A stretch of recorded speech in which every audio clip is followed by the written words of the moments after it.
We are starting the section 6.2, which is properties of relations. You already saw some of these properties, so now we want to give them the name and precisely define them. So definition, 6.2.1, it says part 1. R subset of A cross A is reflexive.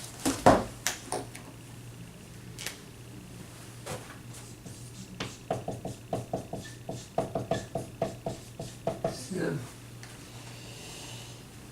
we have the following. For every x from A we have xr. So every object is related to itself. Number 2, the same R is symmetric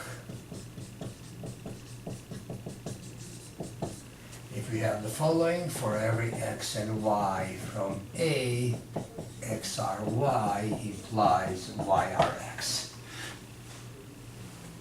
So the probably the easiest way to see this is to see the graphs. Reflexive means every point has that little bubble.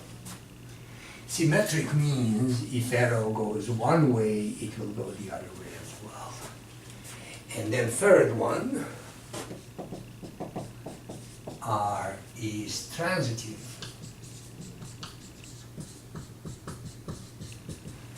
If for every triple x, y, z in A, xry and yrz implies xrz. How do you see that? Closing the triangles. So if x is here, and y is here, and z is here, if I have one arrow going this way, then if I have a continuation from y to z, direction is important, then I must have closure shortcuts. So generally, if I have a way to reach a point around, then I have direct access as well. So those are called transitive. So these are three properties that we want to discuss today. The most famous relation that has all three properties, you remember that probably from elementary school, is equality. Every object is equal to itself. Two objects equal to the third one are equal themselves. Two objects, that's transitive. And then for symmetric, if one object is equal to the other, then it goes backwards as well.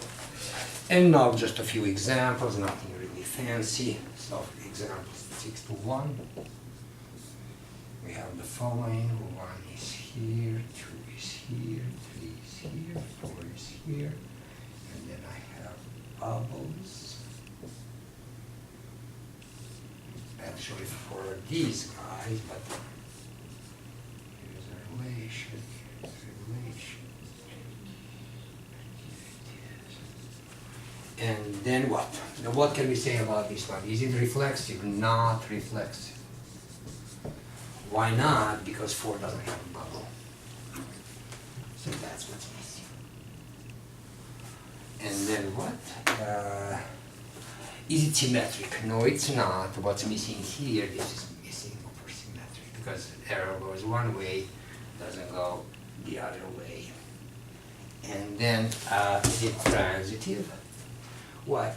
If we look at this, 1 goes to 2, 2 goes to 3, but then we don't have 1 goes to 3. So let me finish the writing. Not symmetric, because, so you always give counter example, because 2 are 3, but 3 is not, you didn't write that, not 3 are 2. You don't cross ours. And then number 3, not transitive, because of what? 1 are 2, and 2 are 3, but not 1 are 3. So we provide an example that all of 3 of them are failing. Number 4, example 6.2.2. Here is R equals 1, 1, 2, 2, 3, 3, and 4, 4. My question is it reflexive? Is it symmetric? Is it transitive? So as I said, the best thing is just to draw the diagram. Actually, what you can see, I only have bubbles. So my question is it reflexive? Reflexive, yes.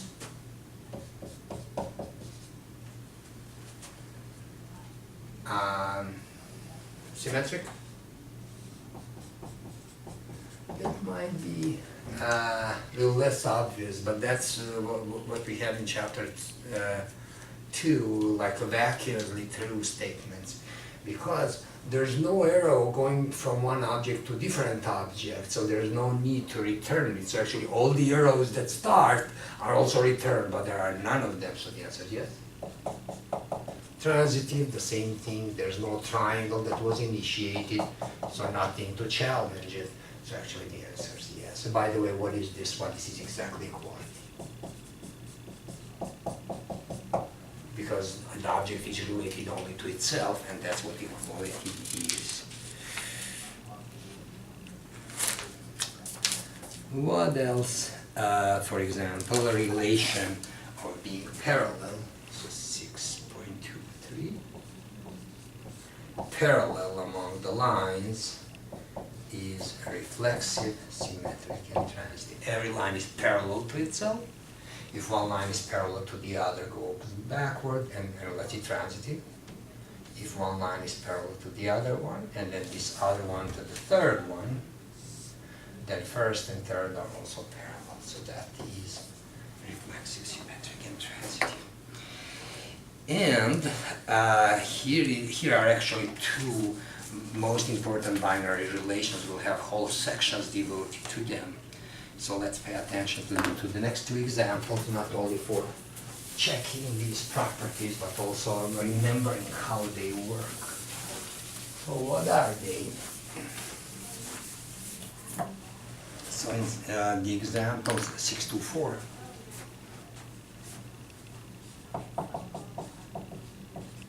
It's among the integers. So on Z, and we define the relation the following way. And we even have a special name for that relation. 3 lines, like equal, but with 3 lines, index 6. And I'm going to call it R. There is a well-known name for it.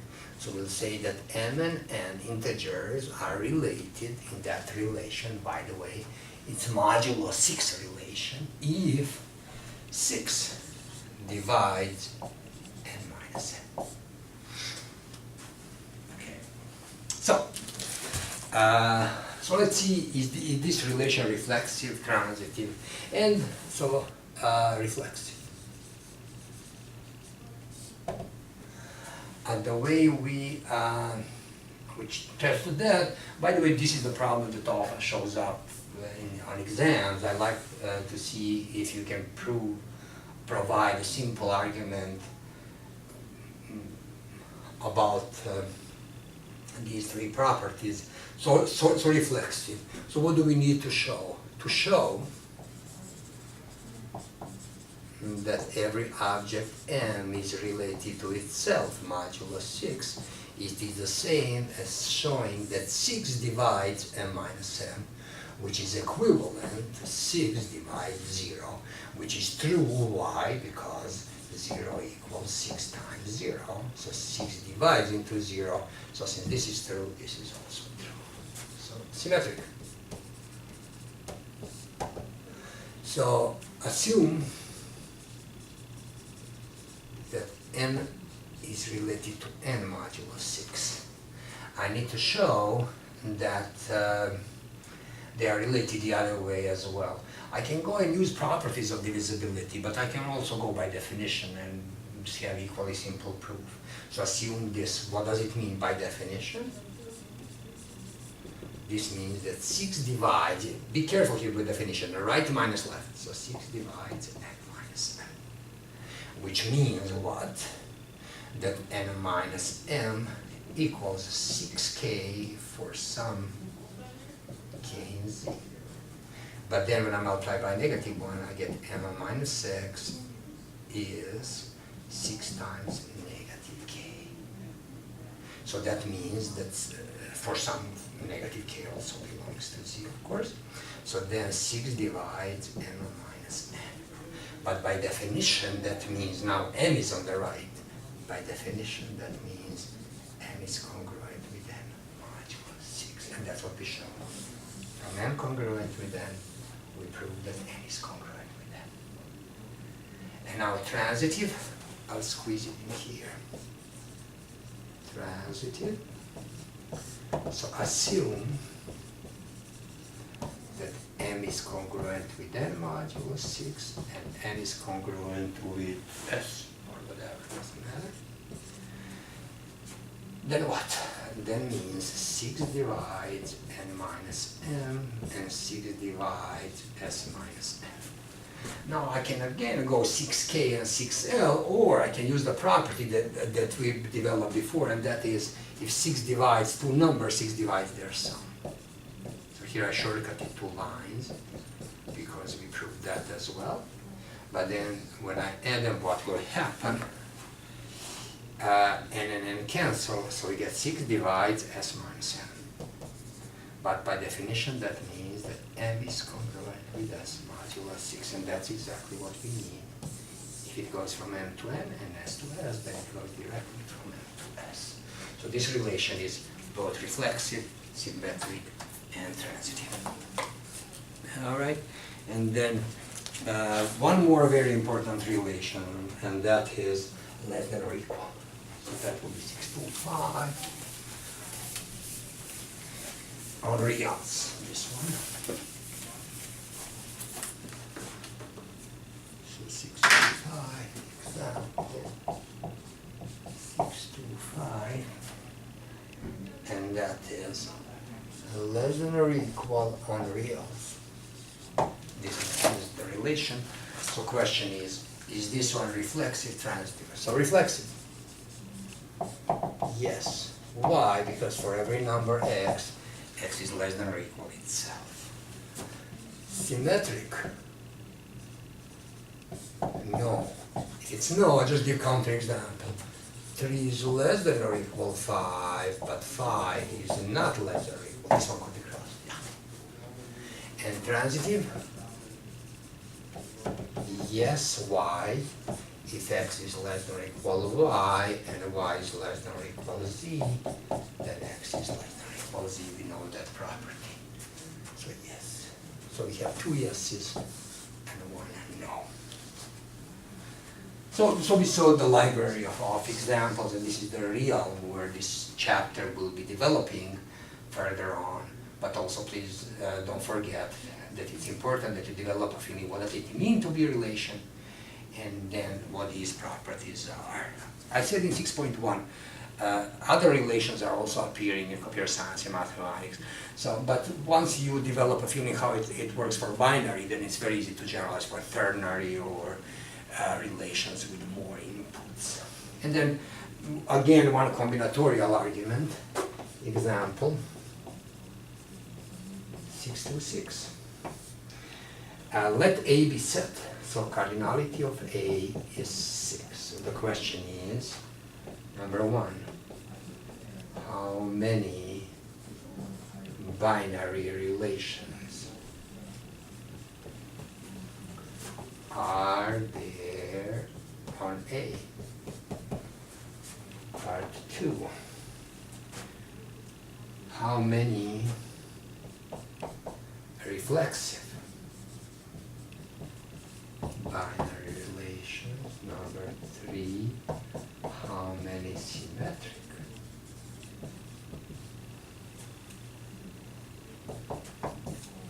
Number 4, how many are both reflexive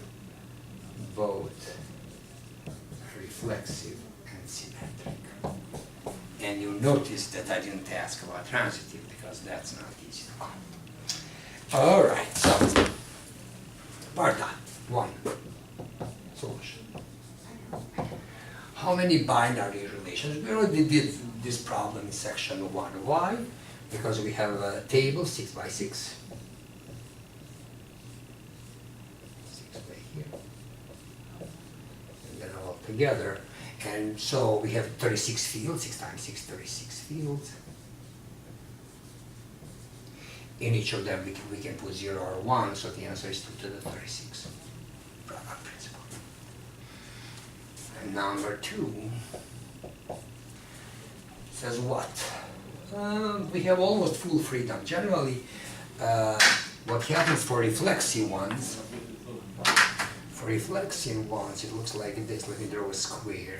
The only thing that you cannot fail is here on diagonal. This is where elements are related to themselves. On the diagonal, you must have ones. Everybody is related to itself. And then what? On the other place, you can put whatever you want. So you have 30 fields to fill in. Here, there's no freedom, so you do the 30. Only as I said, here you must put ones, so I don't count. That's one option. And then everywhere else, you put whatever you want. Number 3. Those that are symmetric. What do I do there? Generally, you see symmetry. I'm on it. Are you recording? Yes, There's something on the table for you there. Okay. And then also an article is by scholarship by Soros. Okay. You want the names there? Sorry. Yeah, sure. Sorry for this interruption. So what happens here? If I want to be symmetric, then it doesn't matter what I put here, and it doesn't matter what I put above the diagonal. So symmetry means actually if I have something above the diagonal, like n3, 3, 1, or 1, 3, if I have yes, then I must put yes on 3, 1, which is the n3 here. So generally symmetry is provided in a way where the bottom half copies the top half. So generally what? I have full freedom on diagonal and above. So what would that be? Among these 30 places, so there are 6 places here, there are 30 above and below. 15 are here, 15 are here. So generally I have full freedom. What do I put on these 21s? And then here I have no freedom. They have to copy whatever is across the line. And number 4, what happens here? If you want to be symmetric and transitive, then you don't have freedom on diagonal because you must put 1. So you have just 15 level of freedoms here. It's 2 to the 15. And that would be, that's how we entered it here. So 2 to 15. All right. And then just one more comment here about transitive closure of a relation. So if a relation is not transitive, then transitive closure is the minimal relation that includes the relation that's given, but becomes transitive. So for example, let's say the following 6 to 7. It says here is the relation 0, 1, 1, 0, 2, 3, and 3, 4. And they say find transitive closure, and we call it RT. So what would that be? So 0 is here, 1 is here, 2 is here, 3 is here, 4 is here. So generally what? 0 and 1 have an arrow, 1 and 0 have an arrow, 2 and 3 have an arrow, and 3 and 4 have an arrow. So generally what? If I want this to become transitive, then what do I need? First, if I go from 2 to 3 and 3 to 4, I need to add 2.4. But then there is a subtle way also to see how transitivity forces. Look at this. One goes, because triangle is sometimes flattened. So let's look at this. 1 related to 0. So 1 R0 and 0 R1 implies R1 R1. So if we have symmetric and transitive, then it has to be reflexive. Actually, on a finite set. So here it is. So I must have this, and I must have this for the same reason. Now, if you look at this, then this is really, transitive, and this is a transitive closure of our relation. And then what? So, yeah, so in that diagram, we actually have zeros and ones with the bubbles, and then with the 2, 3, 4. So that's the same diagram as in my note, just in my note, it's a little nicer. Thank you.